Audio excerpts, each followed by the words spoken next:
नमस्कार। मैं हूँ एस्ट्रोलॉजर उषा जैन भटनागर। आप सबका मेरे इस चैनल उषा एस्ट्रोवर्ड पर बहुत स्वागत है।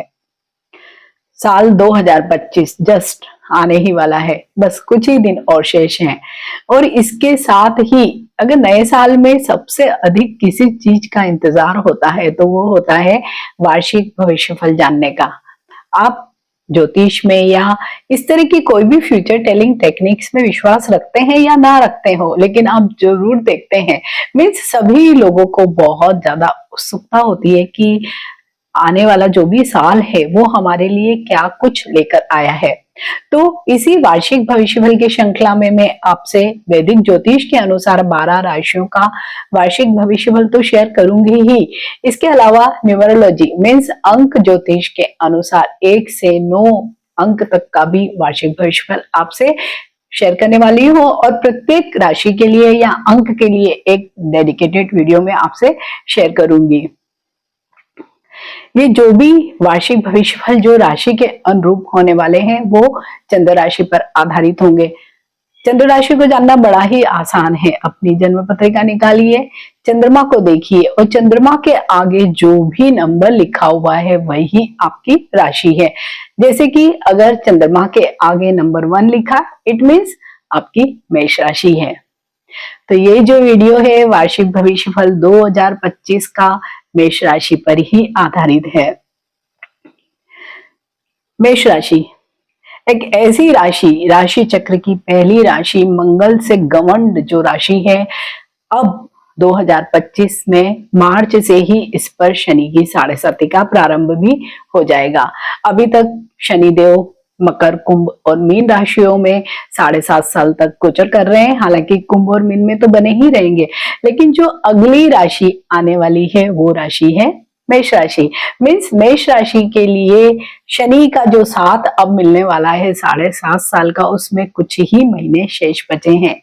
और जब भी हम वार्षिक भविष्यफल को देखते हैं तो कुछ मेजर स्टार्स मीन्स जो मुख्य ग्रह हैं उनको ही हम ज्यादा काउंट करते हैं। हालांकि तो सभी 9 ग्रह घूमते ही रहते हैं, लेकिन ज्यादातर ग्रहों का जो भी गोचर होता है वो महीना, 1.5 महीना या मैक्सिमम 2 महीने तक का ही होता है।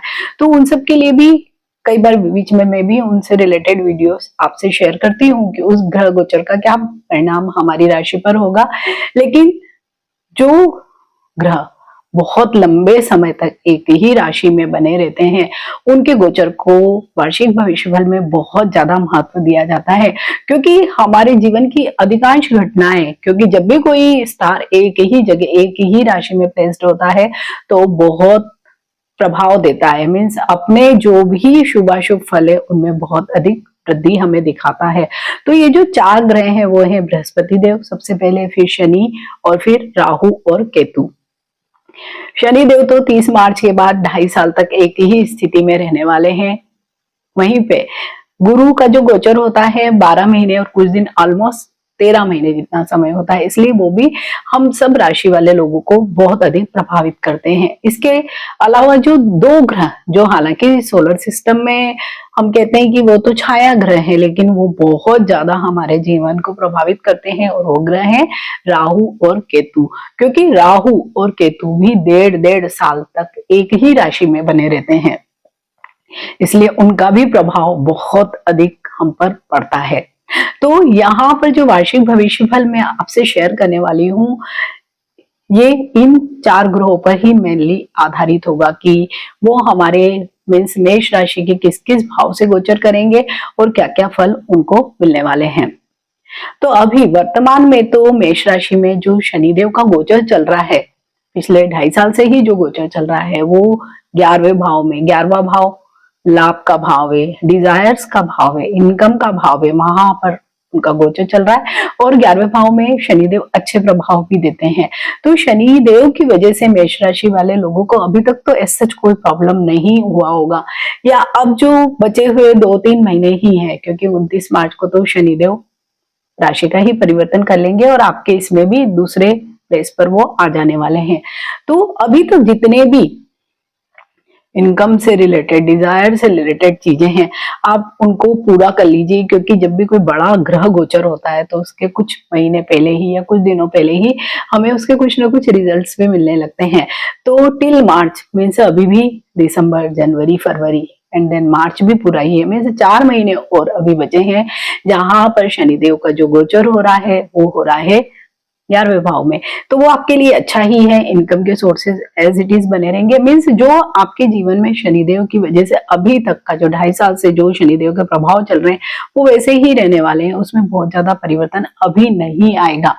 इनफैक्ट अब जो समय है जितना भी, तो वहां पर शनिदेव अगर अच्छे रिजल्ट भी नहीं मिल रहे हैं, जैसे कि ये जो भी राशिफल हम यहाँ पर शेयर करते हैं वो होता है चंद्र राशि पर आधारित, लेकिन इसके अलावा आपकी जन्म कुंडली तो है ही, वहां पर क्या दशा महादशा चल रही है, उसमें शनि की क्या स्थिति है, उस पर भी बहुत कुछ निर्भर करता है।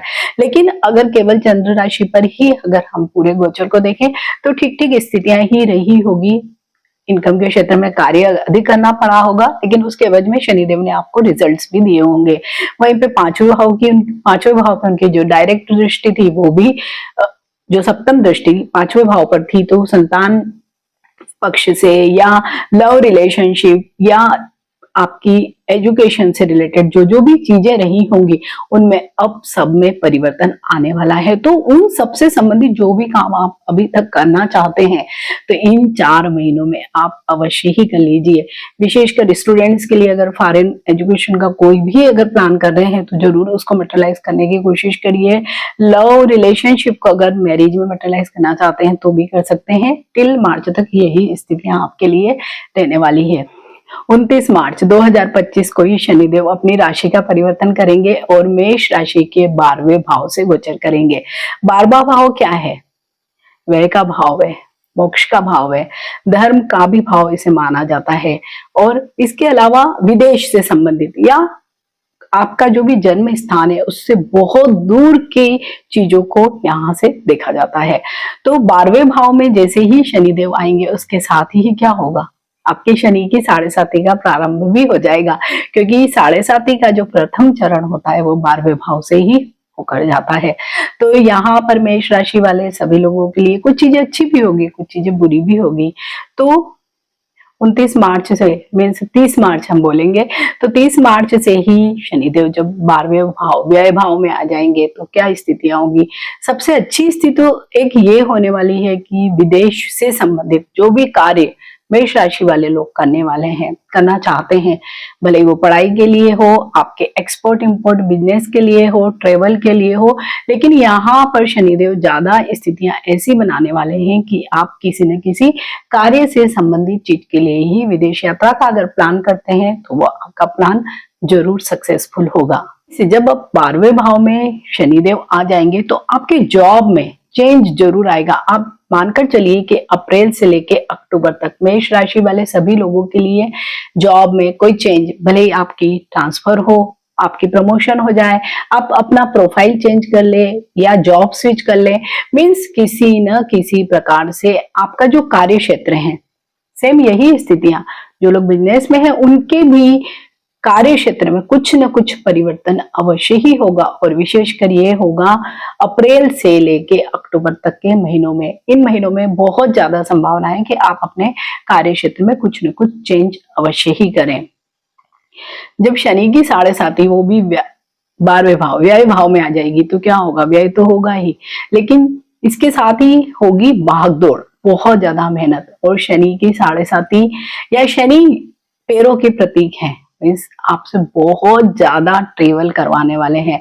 12वां भाव ऐसे भी ट्रेवल का ही भाव है, हालांकि वो विदेश यात्राओं का भाव है, लेकिन यहाँ से लंबी दूरी को भी अगर हम देखें तो बहुत ज्यादा ट्रेवल होंगे और आप उनमें बहुत अधिक थकने वाले हैं। यहीं पे शनि की 7.5 का जब स्टार्ट होगा तो क्योंकि व्यय भाव में ही शनि आएंगे तो कुछ न कुछ हेल्थ इश्यूज भी होंगे, मानसिक तनाव, चिंताएं ये भी बढ़ने वाली है, कुछ न कुछ हॉस्पिटलाइजेशन या बीमारियों में भी आपका खर्च अवश्य ही होने वाला है। और इसके अलावा जब भी शनिदेव आते हैं तो बेवजह चिंताएं या काम की बहुत ज्यादा अधिकता, ये सारी चीजों की वजह से बहुत ज्यादा स्ट्रेस, एंजाइटी, इस तरह की चीजें भी होती हैं, वो भी आपके साथ जो पीरियड आएगा अप्रैल से वहीं पे होने वाली है। लेकिन एक अच्छी बात यह होगी कि 15 मई को स्वयं बृहस्पति देव भी अपनी राशि का परिवर्तन करेंगे। तो जो मार्च से लेके 29 मार्च से लेके 15 मई तक का समय है वो थोड़ा सा टफ हो सकता है। उसके बाद आपकी मदद करने के लिए आने वाले हैं बृहस्पति देव। अगर 12वें भाव में शनि देव का गोचर होगा तो जो शनि देव की जो तीसरी दृष्टि पड़ेगी आपके द्वितीय भाव पर पड़ने वाली है। द्वितीय भाव क्या है? हमारे परिवार का भाव, वाणी का भाव, संचित धन का भाव। तो यहाँ पर शनिदेव की दृष्टि, यूं भी तीसरी दृष्टि बहुत अच्छी नहीं मानी जाती है। तो ऐसे में आपके जो भी परिवारजनों के मध्य आपसी कलह हो सकती है और आप सबसे बड़ी बात, आपकी वाणी पर आपका कंट्रोल नहीं होगा। तो जितने भी प्रॉब्लम्स आप जो भी करने वाले हो, क्रिएट करने वाले हो, और सचमुच आप क्रिएट करोगे, क्योंकि आपकी वाणी में बहुत ज्यादा रूखापन या रूडनेस आ जाएगी और उसी की वजह से आपके परिवारजनों के मध्य आपके जो भी रिलेशनशिप्स हैं उन पर डेफिनेटली असर होगा। इसके अलावा यहीं से हम धन एक्यूमुलेटेड जो भी हमारी मनी है, पैसा है, निवेश है, उसको देखते हैं तो वो भी कहीं ना कहीं कमी उसमें होगी या अननेसेसरी खर्चा होगा। तो होता ना कि जब भी हम कोई ज्यादा बड़ा खर्चा हमारा निकल कर आता है तो हम हमारा जो भी बैलेंस जो पैसा होता है उसी में से निकालते हैं। बिल्कुल यही स्थितियां आप लोगों के लिए होने वाली है। और ज्यादा अगर आपकी समस्याएं होंगी तो वो होंगी आपकी वाणी के ही वजह से, क्योंकि वाणी का दोष अवश्य ही लगेगा। शनिदेव तीसरे भाव से गोचर करेंगे तो आपको सबसे अधिक ध्यान रखना है अपनी वाणी पर। यहीं से शनिदेव की जो सप्तम दृष्टि पड़ेगी आपके छठे भाव पे। हालांकि छठे भाव पे दृष्टि पड़ने से पेट संबंधित रोग, न्यूरो रिलेटेड प्रॉब्लम्स या पैरों से संबंधित रोग आपको अवश्य ही परेशान करेंगे। इसके साथ ही लोन से संबंधित जो भी समस्याएं, हालांकि शनिदेव यहाँ पर आपको थोड़ा सा दिखावे से दूर करने वाले हैं। तो बहुत ज्यादा अगर लोन की जरूरत नहीं है तो मत लीजिएगा, अदरवाइज लोन से रिलेटेड इश्यूज ऐसे नहीं होंगे। हाँ, थोड़े से शत्रु पक्ष शुरुआत में आप पर अवश्य ही हावी रह सकते हैं और विशेषकर अप्रैल और 15 मई के बीच में। और इस पीरियड में अगर आप थोड़े से सावधान रहें, और क्योंकि आप शत्रु बनाएंगे, अपनी वाणी पर आपका कंट्रोल नहीं रहेगा और इसी वजह से आपके शत्रु बनेंगे, तो वहां आपको बहुत ज्यादा ध्यान रखना है। नाउ बृहस्पति देव का जो गोचर अभी आपकी राशि के तृतीय भाव से हो रहा है, जो है धन का भाव, वाणी का भाव और परिवार का भाव। तो यहाँ पर बृहस्पति देव आपकी चीजों को होल्ड करके रख लेंगे, क्योंकि इसी वजह से आपकी जितनी भी चीजें अभी चल रही है, परिवार से मेलजोल या वाणी पर नियंत्रण, संचित धन जो जमा धन है उसमें वृद्धि, ये सब चीजें अभी बृहस्पति देव हैंडल कर रहे हैं। लेकिन 15 मई को वो भी अपनी राशि का परिवर्तन कर लेंगे और वो आ जाएंगे आपके तृतीय भाव में। तृतीय भाव है पराक्रम का भाव, छोटे भाई बहनों का भाव। तो यहाँ से आपका जो भी पराक्रम है या साहस है उसमें भी वृद्धि होगी और उसके साथ ही छोटे भाई बहनों से भी आपकी रिलेशनशिप ठीक बेटर होगी। और जो लोग विशेषकर टीचिंग जॉब में है, मीडिया से रिलेटेड कार्य करते हैं या हीलिंग से संबंधित कार्य करते हैं, उन लोगों के लिए भी बृहस्पति देव यहाँ पर बहुत अच्छी स्थितियां बनाने वाले हैं। तो आपको ज्यादा ध्यान रखना है अप्रैल और मई के मध्य में, क्योंकि बृहस्पति देव की एक जो डायरेक्ट दृष्टि पड़ने वाली है, सप्तम दृष्टि, वो आपके भाग्य भाव पर पड़ेगी। तो भले ही शनि की 7.5 ही रहेगी, लेकिन भाग्य भी आपका यहाँ पर साथ देगा। धार्मिक यात्राएं भी होंगी आपकी, धार्मिक से ज्यादा आपकी आध्यात्मिक यात्राएं हो सकती है, कोई गुरु आपको मिल सकता है। साथ ही बृहस्पति देव यहीं पर दृष्टि डालेंगे तो भाग्य भी आपका साथ देगा। हाँ, शनि की वजह से आपको कार्य बहुत अधिक करना पड़ेगा, लेकिन इसके साथ ही भाग्य भी आपका साथ अवश्य ही देगा। गुरु की एक दृष्टि पड़ेगी पंचम भाव पर। तो जो लोग भी विवाह योग्य हैं, विवाह के बारे में सोच रहे हैं, बहुत लंबे समय से रिलेशनशिप में है या कहीं पे बात चल रही है, बात नहीं बन पा रही है, तो वो भी अब आपके लिए बहुत बृहस्पति देव की ही वजह से विवाह होने के बहुत अधिक योग होंगे। और जिनका वैवाहिक जीवन बहुत अच्छा नहीं चल रहा है, तो उन लोगों के लिए भी आप देखिएगा कि 15 मई के बाद थोड़ी बेटर स्थितियां होना चालू हो जाएगी। जो लोग पार्टनरशिप में काम कर रहे हैं उनके लिए भी बृहस्पति देव की वजह से अच्छी स्थितियां आएगी। जो लोग पहली बार जॉब करना चाह रहे हैं या डेली वेजेस में जो कार्य करते हैं उन लोगों के लिए भी बृहस्पति देव 15 मई के बाद अच्छी स्थितियों का निर्माण करने वाले हैं, क्योंकि एक जो दृष्टि पड़ रही है बृहस्पति देव की वो 11वें भाव पर, आपके डिजायर्स के भाव पर, आपके लाभ के भाव पर। तो यहाँ पर आय में वृद्धि होती भी दिखाई दे रही है। तो बृहस्पति देव का गोचर जो होगा वो आपके भले ही शनि की 7.5 की वजह से जो प्रॉब्लम है उन सब प्रॉब्लम्स को बैलेंस करेंगे। अब बात करेंगे राहु और केतु के गोचर की। तो राहु अभी एट प्रेजेंट आपके 12वें भाव में गोचर कर रहे हैं, यानी मीन राशि में गोचर कर रहे हैं, लेकिन 18 मई 2025 से ही वो आपके 11वें भाव में गोचर करने लगेंगे, क्योंकि राहु और केतु दोनों ही वक्री गोचर करते हैं, तो अपने से एक पीछे वाले घर में चले जाएंगे। मीन्स 11वें भाव जो लाभ का भाव है वहां पर गोचर करने वाले हैं।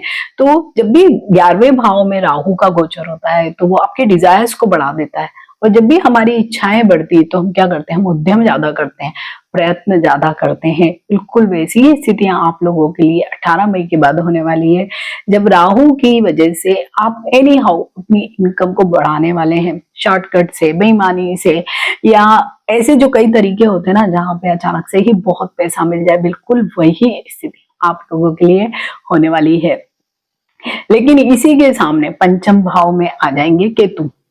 तो केतु क्या करने वाले हैं, केतु आपकी इन इच्छाओं को थोड़ा सा संतुलित करने का प्रयास करेंगे, उन पे लगाम लगाने का भी प्रयास करेंगे। तो राहु और केतु की वजह से भी 18 मई के बाद आप देखेंगे कि परिस्थितियां बहुत बदलने वाली है। शनि की 7.5, गुरु का गोचर, राहु और केतु का गोचर, ये सब मिलाकर अगर मिक्स्ड पूरे ही रिजल्ट्स को हम देखें तो जो सबसे ज्यादा परिवर्तन आप लोगों के जीवन में आएगा अगर इस 2025 के वर्ष में, तो वो मई के बाद ही आएगा, क्योंकि मार्च के बाद अप्रैल और मई एक छोटा सा पीरियड, जिसे हम विंडो पीरियड ही बोलेंगे, 1.5 महीने का ही पीरियड है जहां शनिदेव का असर होगा, एक अकेले शनिदेव का ही असर होगा। लेकिन उसके बाद से ही, क्योंकि राहु, केतु और गुरु ये तीनों मिलके अलग कॉम्बिनेशन बनाएंगे, तो आप लोगों के लिए, मेष राशि वाले सभी लोगों के लिए शनि की 7.5 के बावजूद भी बहुत ज्यादा डिफिकल्ट सिचुएशन नहीं रहने वाली है। हेल्थ वाली जो भी चीजें होंगी वो आपकी ज्यादातर लोअर पार्ट ऑफ बॉडी में ही होगी, न्यूरो से रिलेटेड इश्यूज भी हो सकते हैं, अदरवाइज मेजर कोई बहुत बड़े बड़े इश्यूज आप लोगों को नहीं रहने वाले हैं। तो इस पूरे ही साल में आपको क्या करना है, इस पूरे साल आपको करना है मंगल के बीज मंत्र का जाप, हनुमान जी की आराधना करनी है, शनि देव का छायादान करना है। जब शनि की 7.5 आपकी स्टार्ट ही हो उसके पहले ही आप शनि का छायादान अवश्य ही कर लें। छायादान कैसे करते हैं इसके लिए एक वीडियो में ऑलरेडी आपसे शेयर कर चुकी हूँ, आप स्क्रॉल डाउन करिए, आपको वो वीडियो मिल जाएगा। तो आप छायादान अवश्य ही कर लीजिए। बस इतना ही रेमेडीज आप अगर करते हैं तो आप देखेंगे कि ये जो शनि की 7.5 का जो पहला साल है आप सब लोगों के लिए बहुत बुरा नहीं जाएगा, क्योंकि हो सकता है कि अभी आपके मन में भी बहुत भय हो, क्योंकि शनि की 7.5 सचमुच बहुत भय का माहौल पैदा करती है। तो बिल्कुल अभी वही स्थितियां हैं, लेकिन डरने की कोई बात नहीं है। आप रेमेडीज करिए, हनुमान जी की आराधना करिए, हनुमान चालीसा पढ़िए, शनि चालीसा पढ़िए, शनि का बीज मंत्र का जाप करिए, छायादान करिए, शनि की वस्तुओं का दान करिए। ये सारी अगर चीजें आप करते रहेंगे तो आप देखेंगे कि ऐसे शनि की 7.5 का भी आप पर कोई भी दुष्प्रभाव नहीं होगा।